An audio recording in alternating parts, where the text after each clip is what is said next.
People aren't just writing checks to you every single month just because you exist. And the boomers and the greatest generation ever, they actually did do that.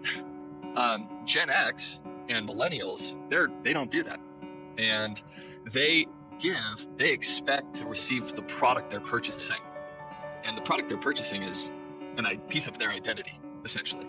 That product's not delivered via UPS, it's delivered via communication, right? Hey, Nicole, thank you so much for giving. Here's this awesome thing that you're doing. You're making a difference. Check out this difference you're making. We took that money and we did this. Here's a thank you video from that village that's enjoying that mosquito net, saying thank you, right? That's why you gave, is you wanted to make a difference that makes you feel good. How do you grow predictable revenue for your nonprofit initiative? Our guest today is Jonathan Beck. He is the founder of WeGive, which is a SaaS platform that empowers nonprofits and faith-based organizations with cutting-edge fundraising and donor engagement tools. And he actually has a background in tech in Silicon Valley, and he actually he co-founded a global digital payment solution called PayStand, but he's now returned to his roots to make a meaningful impact in the nonprofit sector. And we're going to talk about WeGive. What is it? How does it work? How does it benefit you as a nonprofit leader? And so Jonathan, glad to have you here today. Yeah, thanks for having me. I like that intro bio. I'm going to have to copy and paste that to my LinkedIn or something. Appreciate it. Yeah. So let's talk about WeGive. I mean, there's a lot of fundraising tools out there for churches, for nonprofits. I get a lot of them, of course, that are reaching out also because the show is about transformation and that's part of it. But what makes you different in the way that you engage donors and bridge that gap? Great question. I mean, I think that's usually the first question that I'm answering when I'm meeting someone new in the space, especially if it's in person, like at a conference or something. I think everyone has this concept that there are software providers in the space, that they are all fundraising or giving tools, and that those fundraising and giving tools are essentially the same and have been the same for like the past decade, right? And I think largely that's true. I actually don't position us as a giving platform or a fundraising platform. I position us as a giving experience platform. And I would say that we are remarkably different. I have one marketing consultant partner. We work with a handful of partners, and marketing agencies are one of them. And this one marketing agency the other day said that WeGive's a giving 3.0 platform. And went on to explain, like, giving 1.0 was like, Abraham giving to Melchizedek up to now, essentially, like, 20, 30 years ago, where people would physically hand a gift over, actual cash or gift in kind, physically on location. And then giving 2.0 occurred around 2005 to 2014. Those companies popped up, and those were all giving 2.0 platforms, being there's a form on a website and people are coming and they're giving digitally. Right. And so they're giving on a website. And now where we're at is giving 3.0. And giving 3.0 is this like integrated digital experience where instead of like my relationships completely offline and maybe I'll hop on your website and give, now it's my relationships both in real life and offline. They're integrated and they're cohesive and they're working together. And I'm doing things in person. I'm doing things digitally and online, and I'm receiving all these types of communication, but my giving is ultimately and predominantly digital, even when I am in person. And give us an example of what that looks like. Yeah, I think so here's like the main difference, right? Most tools everyone's using are a website and then some kind of CRM or some kind of database, right? Whether you're a small church or you're a massive, massive international nonprofit. Those are essentially two tools you're definitely using. And in between those tools is usually a handful of marketing tools to send emails and maybe some web forms or some pages to accept payments. And the data goes around to each of the different tools and they're not connected whatsoever. And so it's really difficult for people that are fundraisers and communicators at these organizations to give everybody a really great experience. Right. Yeah. Which is why most people are giving, and then, you just get pounded with direct mail for the rest of your life, essentially. Right. And what's happening is some organizations are breaking out of that largely because the donor base that responded to that is largely dying off. Right. People aren't just writing checks to you every single month just because you exist. And the boomers and the greatest generation ever, they actually did do that. Gen X and millennials, they don't do that. And they expect to receive the product they're purchasing. And the product they're purchasing is a piece of their identity, essentially. That product's not delivered via UPS, it's delivered via communication, right? Hey, Nicole, thank you so much for giving. Here's this awesome thing that you're doing. You're making a difference. Check out this difference you're making. We took that money and we did this. Here's a thank you video from that village that's enjoying that mosquito net, saying thank you, right? That's why you gave, is you wanted to make a difference. It makes you feel good. And so it's an emotional product that's delivered via communication. So that's actually, I want to call that a giving commerce flow. Okay. And previously, with these other types of giving 2.0 technologies, you have these sort of standalone point solutions for all those pieces, right? So you go to give through a form. That data doesn't recognize you. It could be your 100th gift, could be your first gift. You treat it the exact same every single time. You got to enter your payment information again. You get done giving and it just sends you straight back to the home page. At the height of your digital relationship, it's kicking you back like you're a visitor. It's kind of weird. Yeah. Right. And then, then what do? Kind of just awkwardly like call an Uber and leave the website, and then maybe that data gets into their database, their CRM. If it's a gift that's really large, maybe you'll get a call from a human being. But if it's not, which is the large majority of donors, you're going to get maybe exported to some Excel file.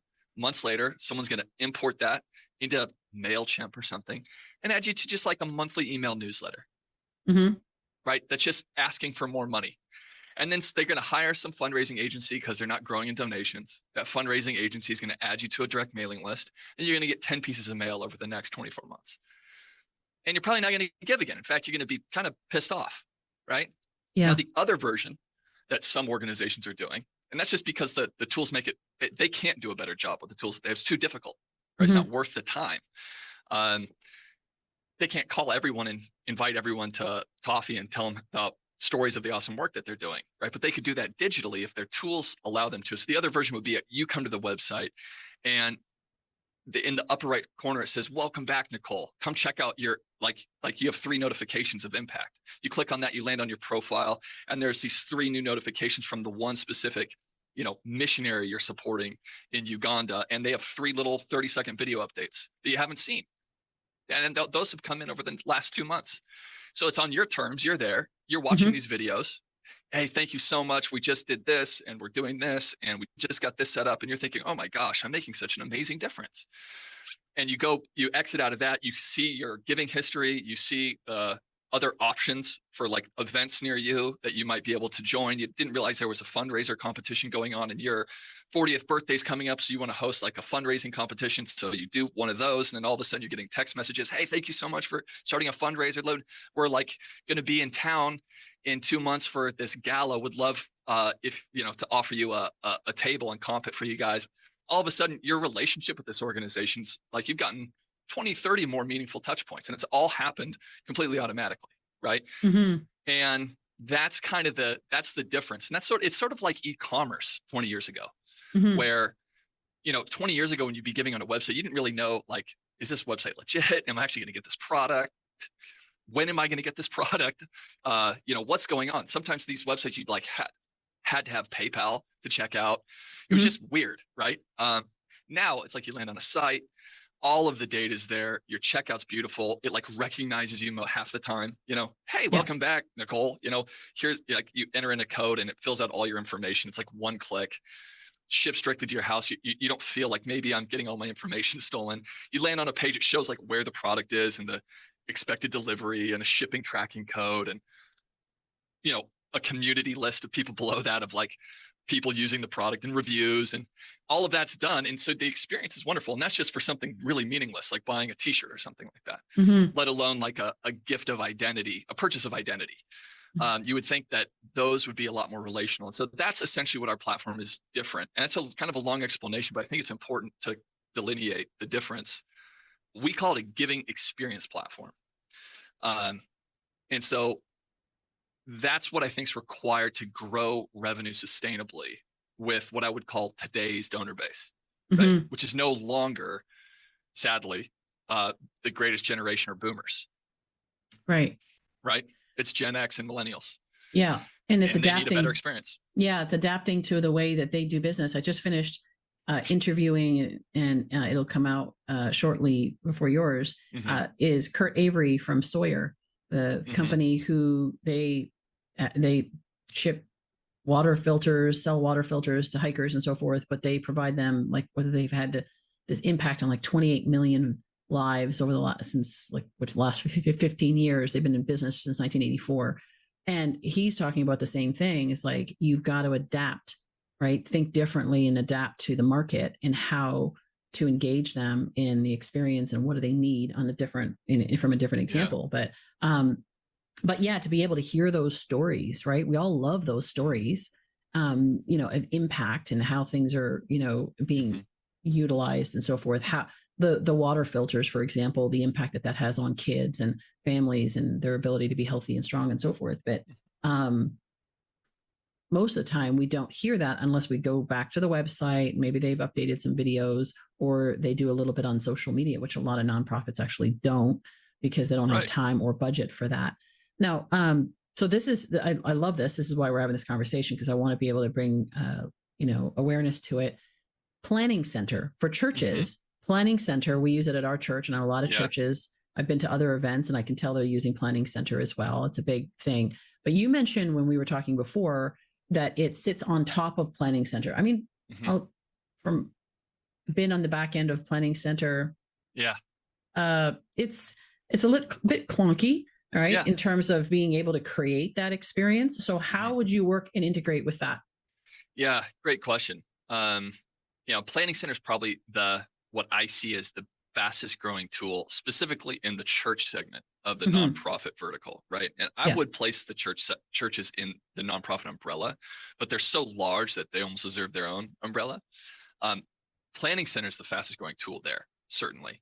And it can be a little clunky, but in all fairness, what they've managed to accomplish from the standpoint of getting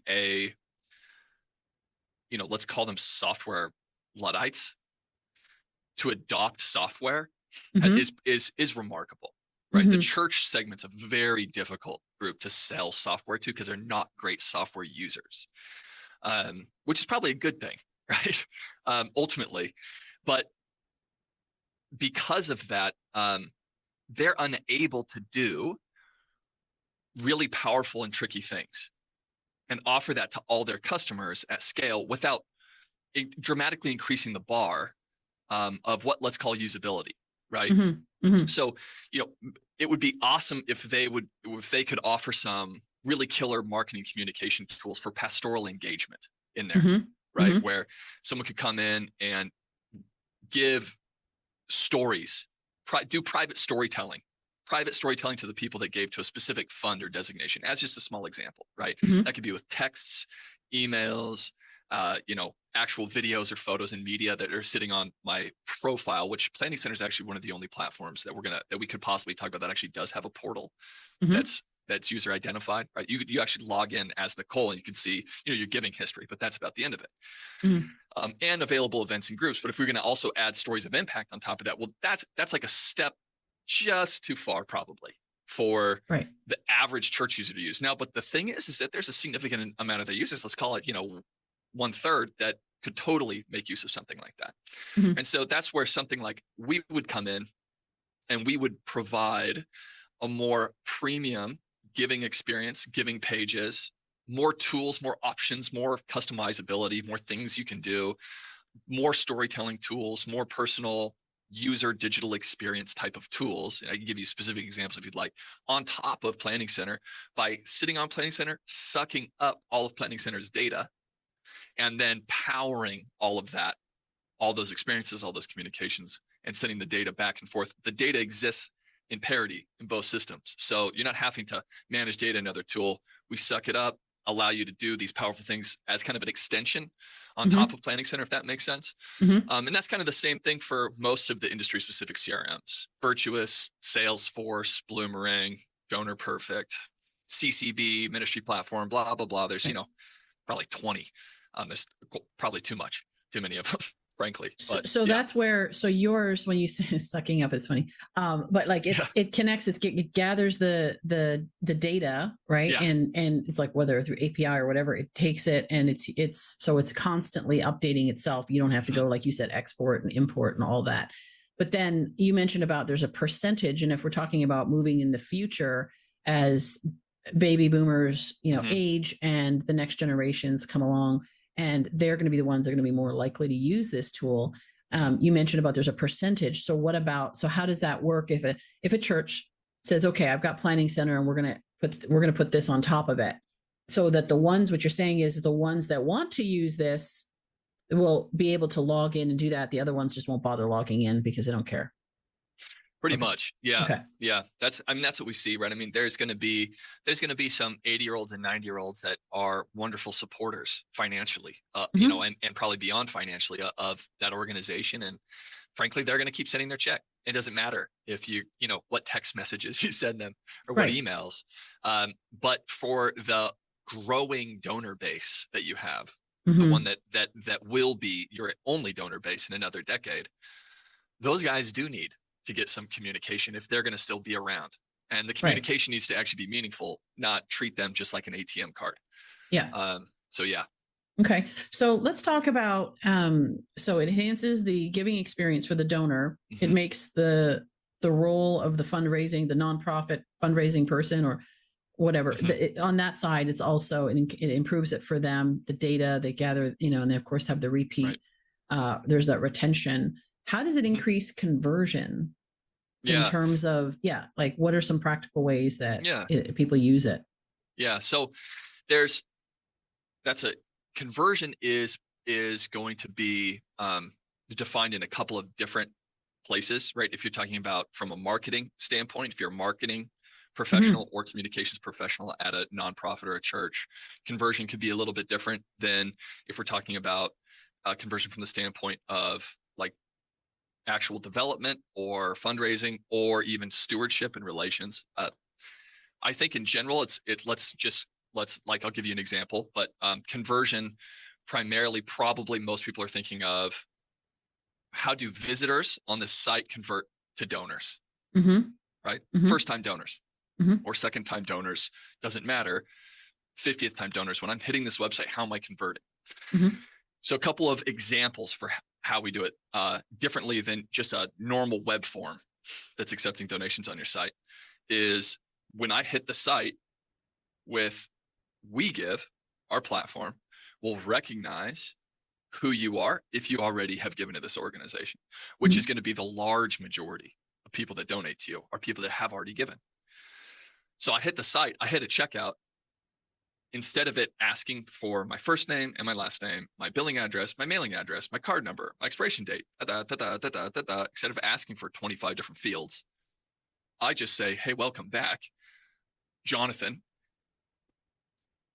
We have your saved payment method here, Visa 1111. Let us know if you want to change that. And then a little button here that just says confirm donation, right? Mm-hmm. So instead of having to go through 25 different steps, Right. I just have a single click to check out. Yeah. It's taking Right. e-commerce and using it and for this. Yeah. Right. Similar Yeah. to a Stripe link to a degree, but more similar to a Shop Pay or a Mm-hmm. Bolt, kind of the one-click checkout tools that boast a Mm-hmm. 70% increase in conversion. So same thing. I think the conversion improvement's probably less than the e-commerce platforms because I think a donation's more intentional, at least for our user group. We're not UNICEF or something that runs off of like big disaster events and ads. If you're Mm-hmm. coming to give to, a international ministry, you probably already have a relationship with that ministry and you're probably going to give anyways. So it's Mm-hmm. more about giving you a really nice, safe, healthy, secure relational experience than it is about maxing conversion. But we do see conversion lift about 40 to 50% compared to the other platforms, just from returning donors.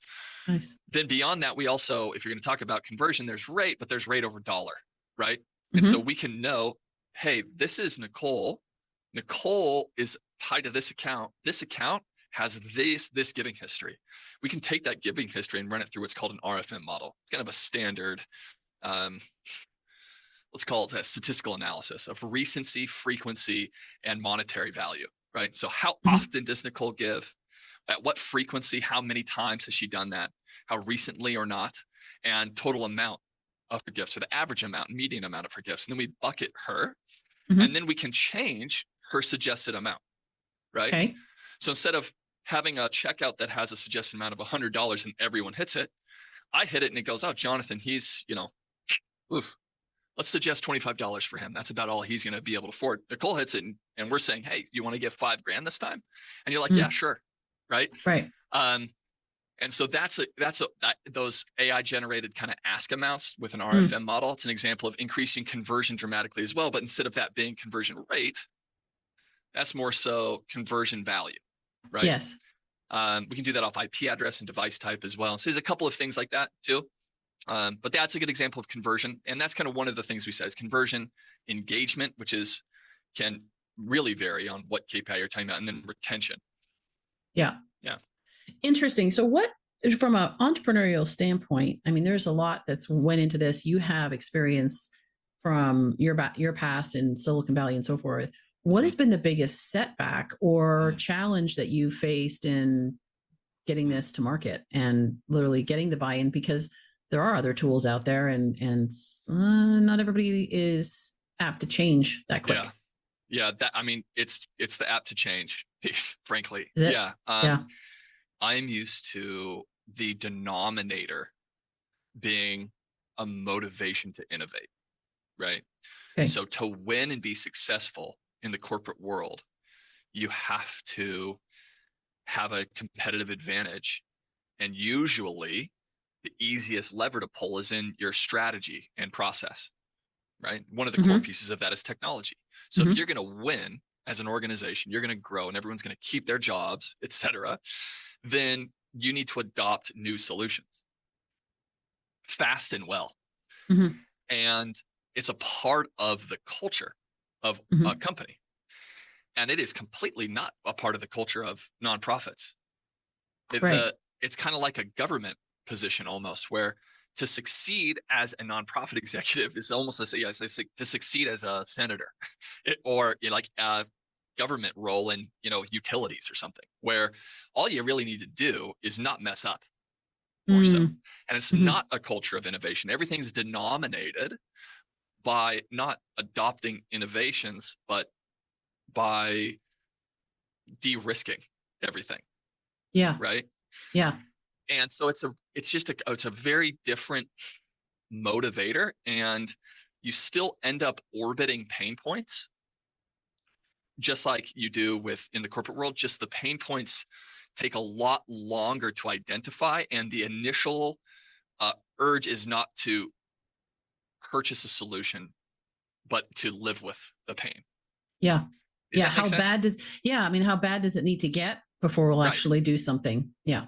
Yeah, exactly. And some organizations have incredibly sharp people Mm-hmm. working there and are, on top of it for what are our actual use cases? What is the problem? Mm-hmm. What are we doing? Are we going to purchase a solution? What does the solution actually have to do? Mm-hmm. Let's go look at 25 different solutions and purchase one in this timeline. Here's our budget. Yeah. It's kind And of like others, offense versus defense. 100%. Yeah. And others are playing full defense where it's just like, and kind of juggling a couple, like 3 or 4 different sales conversations. Some guys get excited about this, some guys get excited about that, and then they don't do anything, right? Mm-hmm. And so that's been the biggest challenge, right? That and the variance between these organizations is so dramatic.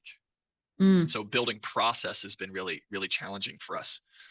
Selling to a church of 5 people that doesn't use a CRM or doesn't have a database and uses PayPal on their website. It's just such a different sell to a national ministry doing $200 million, right? That has 1,000 employees and $1 million Salesforce instance. Very, very, very different Yeah. end users, but they're doing the same things. So Yeah. it's an interesting vertical SaaS problem. Yeah. So how do you overcome that? And in that, you obviously have an ideal client of who you're Mhm. looking for. You might work with the small church, but that's not your market. Yeah.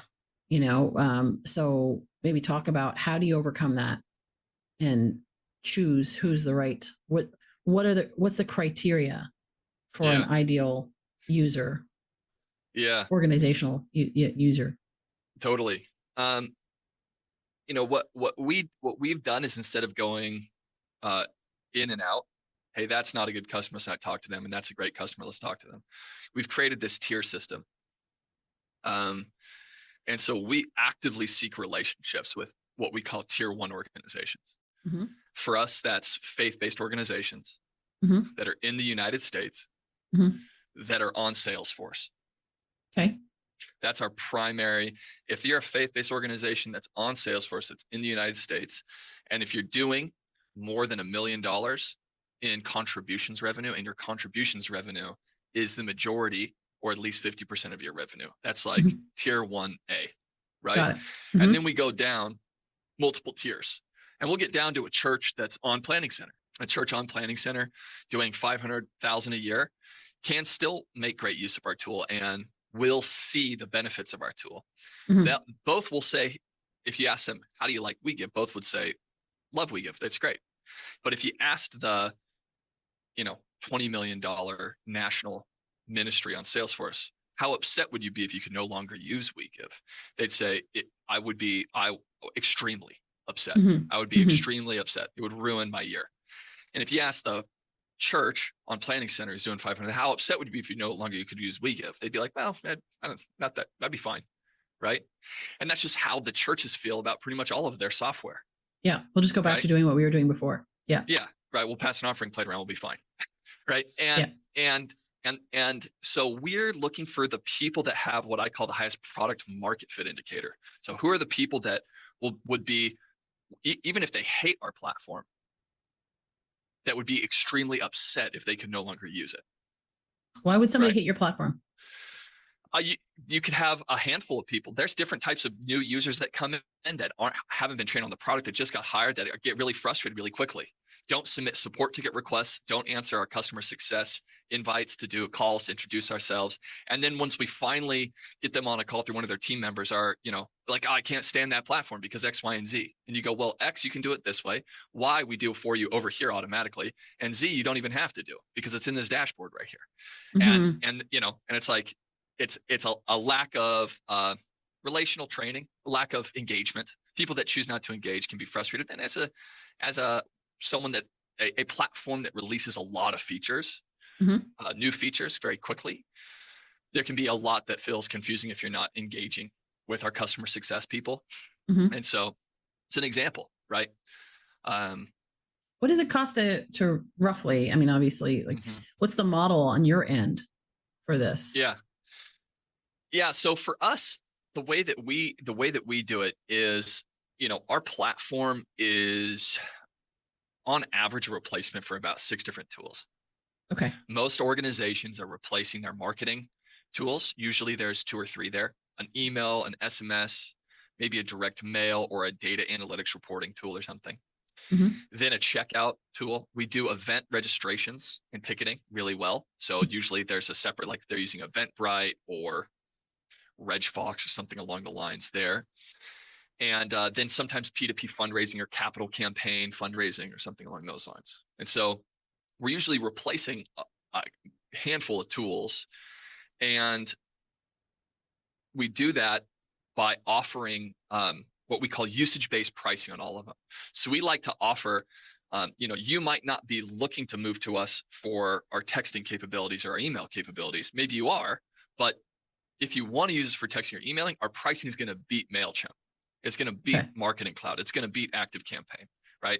And it's already integrated. Right now, you guys are struggling to integrate those to your giving forms desperately. Your IT team's like struggling big time. Mm-hmm. And so we can just do that for you. And if you want to start sending those trigger-based emails from our system or text messages, you totally can, and it'll cost less. And so that's how we approach it. Is we give organizations, there's 3 different types of packages: a starter pack, what we call premium, and enterprise. And those are just data packages essentially, right? So if you've got 2 million contacts in your CRM, or if you've got 20,000 contacts in your CRM, those are, you're going to fall in one of those data packages, and we're going to give you basically costs, the best you could see for what you're just going to pay with straight up servers on Amazon or Google Cloud or whatever, right? So we're just going to give you, pass off the server cost. We're going to pass off the texting cost, the emailing cost, all the raw usage. And then on the payment processing front, we let you bring your own processor. We have about half a dozen processors that we underwrite you with as well. And then we give you a token, what we call a token vault. So all your payment methods live in a token vault. You can take those with you wherever you want, which is really neat because a lot of tools in the industry, PushPay, don't let anyone take their payment methods with them if they want to leave, so they get stuck there. So you'll never stuck with us. And we give basically all of that for costs. And then on top of that, the way that we make money is we charge a small platform fee during the transaction, which is usually, around half to a third less than what a lot of the nonprofit specific ones charge. Which is, I think, why we work for kind of that mid-market and larger orgs, is those platform fees are too expensive. If you're talking about, paying a 2 or 3% platform fee on 10 or 20 million, that's too much. So we come way under that. And then it helps because what we're charging is directly tied to the value we're adding, right? Yeah. If you're raising a lot of money digitally, we're helping you do that, then that's where our pricing is attached. And so, yeah, that's the way that we do the setup. And then on average, orgs that switch to our platform off like an incumbent fundraising or giving platform, consolidate their marketing tools to us, see a weighted average of 148% in recurring revenue in year one. So it's working big time. And that's weighted, right? So we got orgs that they're $200 million orgs. So it's not just like some organizations that are doing 20,000, now they're doing 60,000, right? That's a weighted by dollar amount. Yeah. That's awesome. Before we wrap up, who's a good strategic partner for you? Salesforce integrators, big time. Those are fantastic partners. Wonderful. There's IT consultants. They're fantastic. Marketing agencies are also really good, and we can build out kind of templates for them in our system that allow them to serve their clients really easily and well. And then capital campaign consultants or fundraising consultants. They're good. They're good too. But we're finding, a lot of the business that we're liking, that we like the most, is done in a partner ecosystem. Usually co-selling with a partner and getting brought in by a partner. So yeah, that's definitely those are some strong fits for us. Yeah, thanks for asking that. Yeah. Well, that's why I was thinking. I was thinking that would be something that's like me as a business coach. I work with a lot of entrepreneurs, but if I was largely working with nonprofits, I do work with some, but so if I was largely work with nonprofits, that would be like a natural fit to say, hey, this is a tool that can increase, revenue, make it more predictable, simplify your processes, improve the, user experience, the donor experience, all of that. So I am thinking about some nonprofits in mind, but we've got a great partner program. Great. That's great. Well, cool. Well, so as we wrap up, I'm going to just encourage everyone to go check out WeGive.com, your website, and there's lots of great information on there as well, and where they can learn more, test it out, and get a demo and all that good stuff. Is there anything that we didn't talk about that is like over my head in terms of technology that we need to cover before we wrap up? Or a fun story, if you want to have a fun story of maybe how it really helped, made a meaningful impact. I don't know. Yeah, I mean, I guess the one thing that we didn't talk about that is actually really interesting is what is going on and what we're doing specifically about it with AI. There are a lot of what you would call kind of low-level, repeatable tasks that are very significant in their costs to the organization, specifically in their time. And we have integrated, because we're a fully integrated solution that's connected to your CRM, that's connected to your website, your marketing, and your payments tools. So we know everything that's going on. We have the opportunity to build in some really awesome, what we call AI agents in the platform, where organizations can come in and say, hey, I want to, invite people to this event, or I'm going to send a update email to everyone about this. And our system can go and automatically generate that audience for you.